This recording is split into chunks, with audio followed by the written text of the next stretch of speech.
உலகெங்கிலும் வாழும் தமிழ் சொந்தங்கள் அனைவருக்கும் வணக்கம். இன்றைக்கி நம்ம எந்த கோவிலை விசிட் பண்ண போகிறோம் அப்படின்னு கேட்டிங்கன்னா, நம்ம கோவை மாவட்டம் மேட்டுப்பாளையம் பகுதியில் அமைஞ்சிருக்கக்கூடிய மிகவும் பழமையான அற்புதங்கள் நிறைந்த குருந்தமலை அருள்மிகு குழந்தை வேலாயுத சுவாமி திருக்கோவிலை தாங்க நம்ம பார்க்க போகிறோங்க. சரிங்களா? இந்த வீடியோவுக்கு நீங்கள் முதல் தடவையாக வந்திருக்கீங்க அப்படின்னா நம்ம சேனலை மறக்காமல் சப்ஸ்கிரைப் பண்ணி வச்சுக்கோங்க. சரி, வாங்க நம்ம வீடியோக்குள்ளே போகலாம். இப்போ பார்த்தீங்கன்னா, இந்த கோவில் அமைஞ்சிருக்கக்கூடிய பகுதி எப்படி இருக்கும்னு கேட்டிங்கன்னா, ஒரு பசுமையான சூழ்நிலையாகவும், மிகவும் அமைதியாக இருக்கக்கூடிய இடமாகவும், அப்புறம் நோய்களை தீர்க்கும் மூலிகை காற்று, அகஸ்திய பெருமான் வழிபட்ட புண்ணிய பூமியாக இந்த குருந்தமலை இருக்குங்க. இப்படி பல சிறப்புகளை கொண்ட இந்த குருந்தமலையோட தல வரலாறு என்ன, இந்த கோவிலோட அற்புதங்கள் என்ன அப்படிங்கிறத நம்ம பார்த்திங்கன்னா இந்த வீடியோவில் முழுசாக நம்ம பார்க்க போகிறோங்க. சரிங்களா? இந்த வீடியோ பார்த்திங்கன்னா ஒரு மிகப்பெரிய வீடியோவாக இருக்கிறதுனால இந்த வீடியோவை நம்ம பார்த்திங்கன்னா பார்ட் 1 பார்ட் 2 அப்படின்னு 2 பார்ட்டாக வெளியிடலாம் அப்படின்னு சொல்லிட்டு நாங்கள் முடிவு பண்ணியிருக்கோங்க. ஏன்னா இந்த கோவில் மட்டும் இல்லாமல் இதற்கு பக்கத்துலேயே ஒரு 800 மீட்டர் தொலைவில் பார்த்திங்கன்னா மிகவும் பிரம்மாண்டமான, யாருக்கும் அந்தளவுக்கு தெரியாத ஒரு வள்ளி குகை இருக்குங்க. அந்த வள்ளி குகையில் பார்த்திங்கன்னா ஒரு சித்தர் ரொம்ப நாளாக தவம் செஞ்சிட்ருக்கிறதா சொல்லப்படுதுங்க. அதை காட்டுறதுனால தான் பார்த்திங்கன்னா இந்த வீடியோ பெரிய வீடியோவாக போயிருங்க. அதனால அந்த வீடியோவை பார்ட் 2லேயே நாங்கள் அப்லோட் பண்ணுறதா முடிவு செஞ்சுருக்கோங்க. சரிங்களா? வீடியோவை ஸ்கிப் பண்ணாமல் பாருங்கள். இந்த கோவிலுக்கு நீங்கள் பேருந்து வசதி மூலமாக எப்படி ரீச் ஆகலாம் அப்படிங்கிற முழு தகவல்களை இந்த வீடியோவோட பார்ட் 2ல் உங்களுக்கு நான் டீட்டெயில்டாக ஷேர் பண்ணுறேங்க. சரிங்களா? ஏன்னா 2 கோவிலுமே ஒரே இடத்துல தான் இருக்குங்கிறதுனால இந்த பேருந்து வசதிகளை உங்களுக்கு 2வது வீடியோவில் சொல்கிறேங்க. சரிங்களா? நம்ம முன்னாடியே சொன்ன மாதிரி பார்த்திங்கன்னா, இந்த கோவில் எங்கே அமைஞ்சிருக்கு அப்படின்னு கேட்டிங்கன்னா, ஒரு கிராமப்புற பகுதியில் தாங்க அமைஞ்சிருக்குங்க. பார்த்திங்கன்னா உங்களுக்கே தெரியும். பாருங்கள், லெஃப்ட் அண்ட் ரைட் எப்படி இருக்குன்னு பாருங்கள். மரங்கள், செடிகள், அப்புறம் பார்த்திங்கன்னா இந்த மாதிரி ஒரு காடுகள் சூழ்ந்த பகுதியில் நம்ம போயிட்டுருக்கிறது தெரியுதுங்க. தென்னந்தோப்பு இப்படிலாம் பார்க்கும்போது பார்த்திங்கன்னா இந்த இயற்கையோட அழகு எப்படி இருக்குன்னு பாருங்கள். இப்போ அங்கே ஒரு மலை தெரியுது இல்லைங்களா உங்களுக்கு? அந்த மலைக்கு பின்னாடி தான் பார்த்திங்கன்னா இந்த குருந்தமலை முருகன் டெம்பிள் இருக்குங்க. சரிங்களா? இப்போ நம்ம அங்கே தான் போயிட்டுருக்கோம். இப்போ போகிற வழியில் பாருங்கள் எப்படி இருக்குன்னு பாருங்கள் நீங்களே. இப்போ கிட்டத்தட்ட பார்த்திங்கன்னா நம்ம கோவிலை ரீச் ஆக போகிறோங்க. அங்கே தெரியுது பாருங்கள் ஒரு டெம்பிள் பாருங்கள். அதுதான் பார்த்திங்கன்னா குருந்தமலை முருகன் திருக்கோவிலுங்க. சரிங்களா? இப்போ நம்ம இந்த கோவிலை தான் விசிட் பண்ண போகிறோங்க.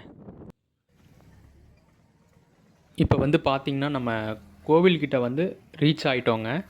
அங்கே தெரியுது பாருங்கள் கோபுரம். இப்போ வாங்க நம்ம முன்னாடி போய் என்ன இருக்குது, எப்படி இருக்குது இந்த கோவில் அப்படிங்கிறத நம்ம பார்ப்போங்க. இங்கே முன்னாடியே பார்த்திங்கன்னா தேர் வச்சுருக்காங்க. ஒரு காடுகள் சார்ந்த பகுதியில் இப்படி ஒரு அற்புதமான சக்தி வாய்ந்த கோவில் இருக்குங்கிறது ஒரு அற்புதமான விஷயமாக தாங்க பார்க்கப்படுதுங்க.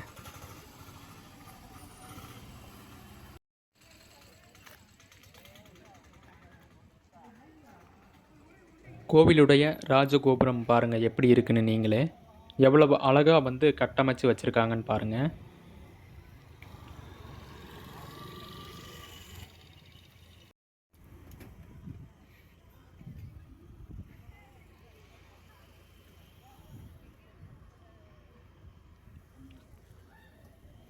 இப்போ கோவிலோட கோபுரத்துக்கு முன்னாடி பார்த்திங்கன்னா பக்தர்கள் எந்த மாதிரி ஆடைகள் அணிஞ்சிட்டு வரணும் அப்படிங்கிறத ஒரு நோட்டீஸ் போட்டு பேனரில் அடித்து ஒட்டியிருக்காங்க. நீங்கள் இந்த மாதிரி தான் இந்த கோவிலுக்கு வரணுங்க. சரிங்களா? அப்புறம் பார்த்திங்கன்னா கோவில் கோபுரத்துக்கு முன்னாடி ஸ்லிப்பர்ஸ்லாம் விடக்கூடாதுன்னு சொல்லி போட்டிருக்காங்க இந்த பேனர்லேயே. ஆனால் அப்போவும் நம்ம மக்கள் முன்னாடி தான் விட்டுட்டு போயிருக்காங்க. என்ன பண்ணுறதுங்க? சரி, வாங்க நம்ம கோவிலுக்கு உள்ளே போய் எப்படி இருக்குன்னு சொல்லிட்டு பார்ப்போங்க.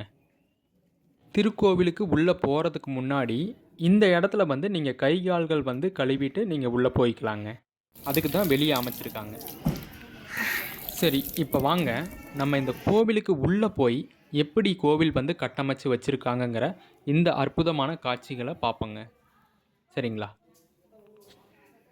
இப்போ வந்து பார்த்திங்கன்னா, இந்த மலைக்கு மேலே அருள்பாலிக்கிற முருகப்பெருமான் வந்து ஏன் குழந்தை வேலாயுத சுவாமி அப்படின்னு சொல்லி அழைக்கப்படுறாரு அப்படிங்கிற விஷயத்தையும், இந்த கோவிலோட அற்புதங்களையும், இதோட தல வரலாறு என்னங்கிறதையும் நம்ம வந்து பார்ப்போங்க. சரிங்களா?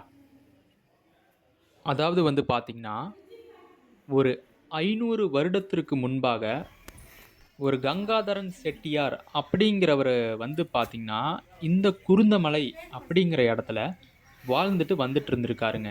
அதாவது வாழ்ந்துட்டு வந்துட்டு இருக்க போக, அப்புறம் இந்த குருந்தமலை, பெல்லாதி, சத்தியமங்கலம் இது வழியா மைசூர் போற வழியெல்லாம் வந்து பார்த்தீங்கன்னா, வணிகம் செஞ்சுட்டு வந்துட்டு இருந்திருக்காருங்க. சரிங்களா? அப்ப வந்து இந்த ஊருக்கு வந்து பார்த்தீங்கன்னா, கோயம்புத்தூர் அப்படிங்கிறது கிடையாதுங்க. கொங்கு நாடு அப்படின்னு தான் பேர் வந்து இருந்திருக்குங்க. சரிங்களா? அப்போ இவர் என்னென்ன வணிகம் வந்து செஞ்சுட்டு வந்திருக்காரு அப்படின்னு கேட்டிங்கன்னா, அ சேர நாட்டுல இருந்து மிளகு, லவங்கம், கிராம்பு இது போன்ற விலை உயர்ந்த பொருட்கள வந்து வாங்கி, இந்த நான் சொன்னேன் இல்லைங்களா? இந்த குருந்தமலை, பெல்லாதி, அப்புறம் சத்தியமங்கலம், அட்டப்பாடி இதன் வழியா வந்து இந்த பொருட்கள வந்து வணிகம் செஞ்சுட்டு வந்துட்டு இருந்திருக்காருங்க.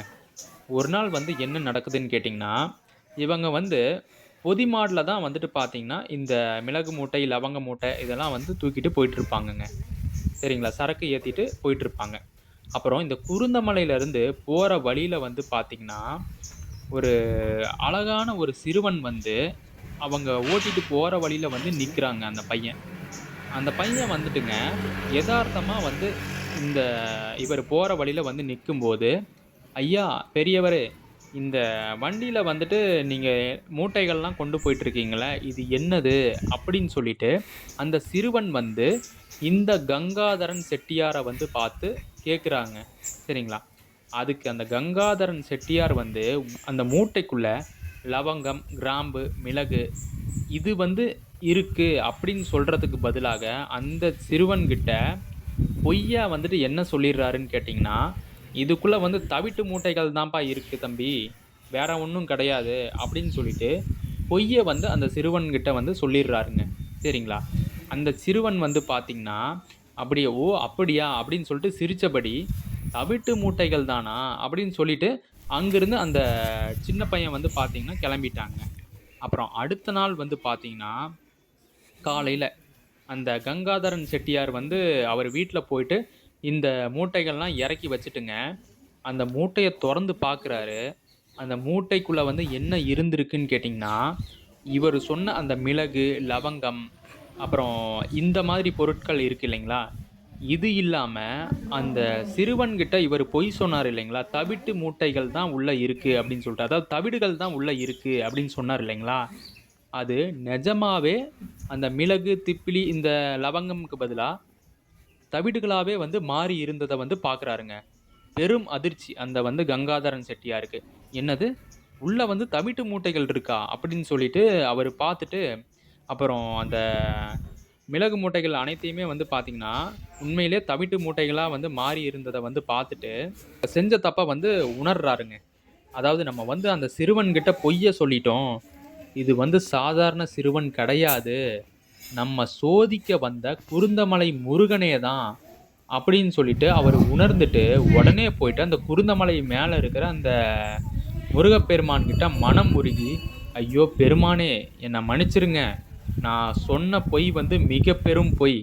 நான் வந்து இந்த பொய்ய வந்து அந்த சிறுவன்கிட்ட சொல்லியிருக்க கூடாது. அந்த சிறுவன் வந்து நீங்க தான் அப்படிங்கிறத நான் வந்து இப்ப தான் உணர்ந்தேன். இந்த தவிட்டு மூட்டைகளா வந்துட்டு நீங்க சிரிச்சுட்டு இருக்கும்போதே நான் வந்து யோசிச்சிருந்திருக்கணும். அந்த அளவுக்கு எனக்கு ஞானம் கிடையாது." அப்படின்னு சொல்லிட்டு, இப்ப பக்தர்கள் வந்து பார்த்தீங்கன்னா, உண்மையான மனமாற்றத்த வந்து மனம் உருகி முருகப்பெருமான் கிட்ட, "என்ன மன்னிச்சிருங்க பெருமானே" அப்படின்னு சொல்லிட்டு கதறி அழுகுறாங்க. அந்த மனமாற்றத்த கண்ட முருகப்பெருமான் வந்து பார்த்தீங்கன்னா, என்ன பண்றாருன்னு கேட்டீங்கன்னா, தன்னோட அருளால அந்த தவிட்டு மூட்டைகள திரும்பியும் வந்து பார்த்தீங்கன்னா, மிளகு மூட்டைகளாவே மாற்றி அப்புறம் வந்து என்ன நடக்குதுன்னு கேட்டிங்கன்னா, இந்த அற்புத நிகழ்வு வந்து இந்த குருந்த மலையில வந்து முருகன் இருக்கும்போது, முதல் பெரிய திருவிளையாடலாக வந்து இந்த பக்தர்களுக்கு வந்து இவரு சர்ப்ரைஸ் குடுக்குறாருங்க. அப்புறம் வந்து பார்த்தீங்கன்னா, அந்த கங்காதரன் செட்டியார் மற்றும் அவர் கூட இருந்தவங்கலாம் அந்த மூட்டைய பிரிச்சு பார்க்குறாங்க. அவங்களுக்கு சரியான அதிர்ச்சிங்க. உள்ள வந்து தவிட்டு மூட்டை வந்துட்டு பார்த்தீங்கன்னா, மிளகு மூட்டையா மாறி இருக்குங்க. அப்ப வந்து இவங்க என்ன நெனைக்கிறாங்கன்னு கேட்டீங்கன்னா, இதற்கு அப்புறம் இந்த அற்புத நிகழ்வு வந்து பார்த்தீங்கன்னா, இந்த குருந்தமலை முருகனோட முதல் பெரிய திருவிளையாடலாக இருக்கு. அப்படின்னு சொல்லிட்டு இந்த பக்தர்களால பிற்காலத்துல வந்து போற்றப்பட்டு வருதுங்க.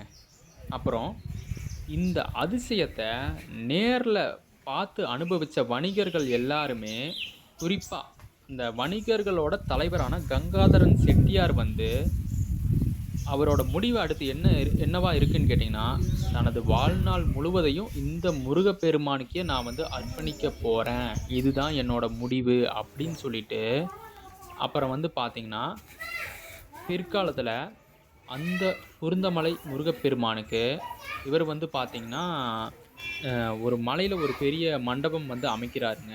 அந்த மண்டபம்க்கு வந்து அர்த்த மண்டபம் அல்லது சிவாலயம் அப்படின்னு சொல்லி பெயர் வந்து சூட்டுறாருங்க. அப்புறம் சிவாலயம் இது உள்ளிட்ட பல திருப்பணிகள வந்து இவர் வந்து மேலும் மேலும் செஞ்சுட்டே இருக்காருங்க. அது மட்டும் இல்லாம, இந்த கங்காதரன் செட்டியார் இருக்காரு இல்லைங்களா? இவருக்கு வந்து ஒரு மகன் இருக்காருங்க. ஒரே மகன் தான். அந்த மகனுக்கு குழந்தை வேல் அப்படின்னு சொல்லியே பெயர் வந்து சூட்டுறாருங்க. அதற்கு பிறகு வந்து பார்த்தீங்கன்னா, கோவிலோட மேற்கு பகுதியில உள்ள குகையில வந்து பார்த்தீங்கன்னா, தவம் இருந்து இந்த கங்காதரன் செட்டியார் வந்து ஜீவசமாதி அடைந்ததாகவும், அ தல வரலாறு வந்து சொல்லப்படுதுங்க. அத தான் வந்து பார்த்தீங்கன்னா, நான் முன்னாடியே சொன்னேன் இல்லைங்களா?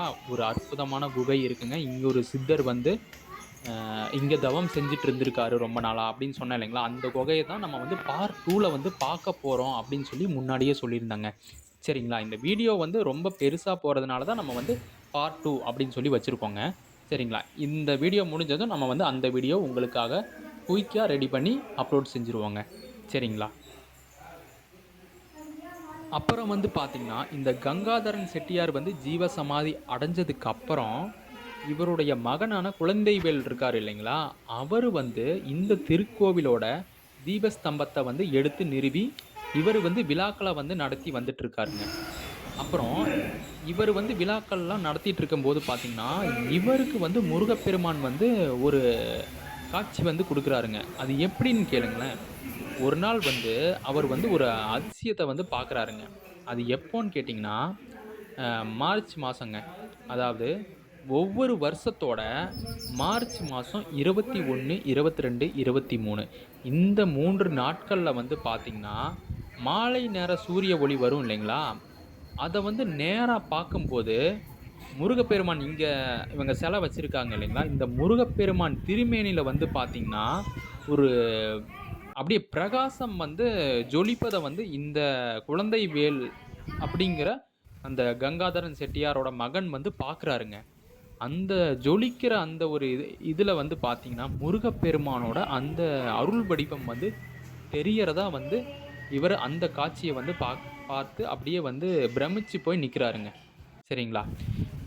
இது வந்து ஒரு சாதாரண நிகழ்வு இல்ல அப்படின்னு சொல்லிட்டு, இவரு என்ன பண்றாருன்னு கேட்டீங்கன்னா, அந்த ஒவ்வொரு வருஷமும் இருக்கக்கூடிய அந்த மார்ச் மாசத்துல வரக்கூடிய 21, 22, 23 இந்த 3 நாட்கள ஒரு சிறப்பு வழிபாடு நாளாக வந்து கொண்டாடத் தொடங்க ஆரம்பிச்சுட்டாங்கங்க. சரிங்களா? அதே மாரி வந்து பார்த்தீங்கன்னா, இன்றளவிலும் வந்து என்ன சொல்றாங்கன்னு கேட்டீங்கன்னா, அந்த மார்ச் 21, 22, 23 அன்னைக்கு சூரிய ஒளி தரிசன விழாவா வந்து பார்த்தீங்கன்னா, இந்த விழாவ வந்து இங்க கொண்டாடிட்டு இருக்காங்கங்க, இந்த கோவில்ல. நீங்க அந்த மாதிரி டைம்ல வந்தீங்கன்னா, உங்களுக்கும் அந்த தரிசனம் பெறுவதற்கான ஒரு நல்ல நாளாக அமையும் அப்படின்னு சொல்லிட்டு நம்ம சேனல் சார்பாக உங்களுக்கு வந்து சொல்லிக்கிறோங்க. சரிங்களா? இதுதான் வந்து பார்த்தீங்கன்னா, இந்த குருந்தமலை குழந்தை வேலாயுத சுவாமியின் அருளும் தலத்தின் மகிமை அப்படிங்கிறத நீங்க புரிஞ்சுக்கணுங்க. சரிங்களா?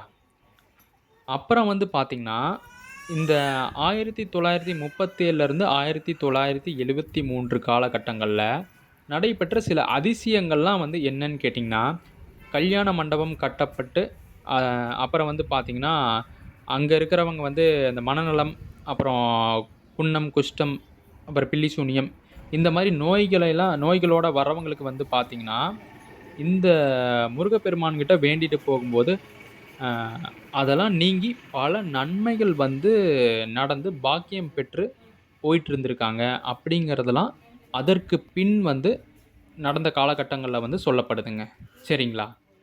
அப்புறம் இன்னும் சில சிறப்புகள் என்ன அப்படின்னு கேட்டிங்கன்னா, இந்த திருக்கோவில் வந்து பார்த்தீங்கன்னா, கோவை மாவட்டத்தில அமைஞ்சிருக்குங்க. அதாவது கோவை மாவட்டத்தில காரமடையிலிருந்து சுமார் 5 கிலோமீட்டர் தொலைவிலயும், மேட்டுப்பாளையம்ங்கிற பஸ் ஸ்டாண்ட்லருந்து சுமார் 10 கிலோமீட்டர் தொலைவிலயும் வந்து இந்த குருந்தமலை முருகன் கோவில் வந்து அமைஞ்சிருக்குங்க. மலையோட அமைப்பு வந்து பார்த்தீங்கன்னா, ஒரு சின்ன மலையா தாங்க தெரியுது. இந்த சின்ன மலையில வந்து பார்த்தீங்கன்னா, இந்த முருகப்பெருமான் வந்து காட்சி குடுக்குறாருங்க. அப்புறம் வந்து பார்த்தீங்கன்னா, இந்த கீழ கோபுரத்திலருந்து மேல ஏர்றதுக்கு வந்து பார்த்தீங்கன்னா, பெருசா ஸ்டெப்ஸ் வந்து அந்த அளவுக்கு இருக்கிற மாதிரி தெரியலைங்க. எனக்கு தெரிஞ்சு ஒரு 100லேருந்து ஒரு 150 படிக்குள்ள தான் இருக்குங்க. இது கம்மியான படியா தான் தெரியுதுங்க. மருதமலை, அப்புறம் வந்து பார்த்தீங்கன்னா, ஓதிமலை, அப்புறம் மற்ற மாவட்டத்தில் இருக்கக்கூடிய மிகப்பெரிய முருகன் கோவிலோட படிக்கல்லாம் வந்து பார்க்கும்போது, இது கம்மியா தாங்க தெரியுது. நீங்க இங்க வந்தா எனக்கு தெரிஞ்சு ஒரு 10, 15 நிமிஷம், 20 நிமிஷத்துல வந்து நீங்க ஏறிர்லாங்க. அவ்வளதான். அவ்வளோ கூட ஆகாது. சரிங்களா? உங்களுக்கு வந்து அந்த அளவுக்கு வெயில் தாக்கமும் இந்த இடத்துல வந்து இருக்கிற மாதிரி எனக்கு தெரியலைங்க. நீங்க வந்து அழகா அப்படியே நிழல்லயே வந்துட்டு இருந்துட்டு போகலாம். சரிங்களா? மிகவும் ஒரு அற்புதமான தலம்ங்க. அப்புறம் இன்னொரு சிறப்பு வரலாறு என்னன்னு கேட்டீங்கன்னா, அகத்திய முனிவர் வந்து பார்த்தீங்கன்னா, இந்த தலத்துல வந்து இந்த முருகப்பெருமான வழிபட்டதா வந்து சொல்லப்படுதுங்க. சரிங்களா? அகத்திய முனிவர் வந்து இந்த குருந்தமலைக்கு வர்றதுக்கான காரணம் என்னன்னு கேட்டிங்கன்னா, விந்தமலையோட செருக்கை வந்து அடக்கணும், தென்பகுதி சமநிலை பெறவும், அகத்திய முனிவர் வந்து தென் திசை நோக்கி வந்தபோது வந்து பார்த்தீங்கன்னா, இந்த குருந்தமலை வந்து பார்த்தீங்கன்னா, அவரோட கண்ணுக்கு வந்து தென்படுதுங்க. அப்ப இங்க என்ன மலை தெரியுது, இங்க போயிட்டு நம்ம கொஞ்ச நாள் வந்து ரெஸ்ட் எடுத்துட்டு போலாம் அப்படின்னு சொல்லிட்டு நெனச்சுட்டு வரும்போது தான், இங்க வந்து இந்த முருகப்பெருமான நோக்கி வந்து பார்த்தீங்கன்னா, கடும் தவம் வந்து புரிகிறாருங்க. இந்த அகத்திய பெருமான். சரிங்களா? அப்புறம் அந்த அகத்தியரோட தவத்துக்கு வந்து பார்த்தீங்கன்னா, இந்த முருகப்பெருமான் வந்து மெச்சி, அப்படியே வந்து பார்த்தீங்கன்னா, அவருக்கு குழந்தை வடிவமா வந்து காட்சி அவருக்கும் வந்து காட்சி தர்றாருங்க. சரிங்களா? அகத்திய பெருமான் வந்து எவ்வளோ பெரிய ஞானம் அடைந்த ஒரு பெரும் ஞானிங்கிறது நம்ம எல்லாத்துக்குமே தெரியுங்க. அவருக்கு காட்சி குடுத்தாருங்கிறது ஒரு பெரிய விஷயமா நான் வந்து பார்க்கலைங்க. ஏன்னா, நமக்கு காட்சி கிடைக்கிறது தான் பெரிய விஷயம். இந்த மாரி மகான்களுக்கெல்லாம் ஒரு அசால்ட்டா வந்து காட்சி குடுத்துட்டு போயிர்றாங்க. ஏன்னு கேட்டீங்கன்னா, நம்மள் அந்த தகுதி நிலைக்கு வந்து இருந்திருந்தோம். நம்மள வந்து தகுதிப்படுத்தியிருந்தோம், அந்த ஞான வாழ்க்கையில அப்படின்னு கேட்டீங்கன்னா, நமக்கும் அந்த காட்சி கிடைக்கும். அதுல எள்ளளவும் மாற்றம்ங்கிறது இல்லைங்க. சரிங்களா? ஸோ, அகத்திய பெருமானுக்கு வந்து குழந்தை வடிவமாகவே வந்து பார்த்தீங்கன்னா, இவர் வந்து காட்சி வந்து குடுக்குறாருங்க. சரிங்களா? அதனாலயும் இவருக்கு வந்து குழந்தை வேலாயுத சுவாமி என்று பெயர் வந்து வருதுங்கிறதும் இன்னொரு வரலாறு வந்து சொல்லப்படுதுங்க. சரிங்களா? அப்புறம் இன்னொரு விஷயம் என்னன்னு கேட்டீங்கன்னா, இந்த கோவிலுக்கு இன்னொரு அற்புதமான வரலாறும் இருக்குங்க. இப்ப நீங்க கேட்கலாம், "என்ன இந்த கோவிலுக்கு இத்தனை வரலாறா?" அப்படின்னு கேட்கலாம். அது என்ன அப்படின்னு கேட்டீங்கன்னா, இப்ப நம்ம இதுக்கு முன்னாடி என்ன பார்த்தோங்க? 500 வருடங்களுக்கு முன்னாடி ஒரு வரலாறு பார்த்தோங்க. அதாவது அந்த 500ஆம் நூற்றாண்டை சேர்ந்த அந்த காலகட்டத்தில வாழ்ந்த வரலாறு ஒண்ணு பார்த்தோம். அப்ப அகத்திய பெருமான் வந்து இங்க வந்து தவம் செஞ்சு இந்த முருகனோட அருள் பெற்றதா வந்து அது ஒரு வரலாறு பார்த்தோம். இப்போ இந்த வரலாறு என்ன சொல்லுது அப்படின்னு கேட்டீங்கன்னா, இது மிகவும் பழமையான ஒரு வரலாறுங்க. அதாவது இது வந்து பார்த்தீங்கன்னா, சுமார் 700 முதல் 800 ஆண்டுகளுக்கு முந்தைய பறை மற்றும் சோழ மன்னர்களோட காலத்தை சேர்ந்தது அப்படின்னு சொல்லிட்டு கல்வெட்டுகள்ல வந்து இது குறிப்பிட வந்து இருந்திருக்குங்க. அப்ப பாருங்க, இப்ப நமக்கு வந்து இவரு அந்த 500ஆம் நூற்றாண்டை சேர்ந்த அந்த கங்காதரன் செட்டியார் வந்து இருந்த காலகட்டங்கள்ல பார்த்தோம்.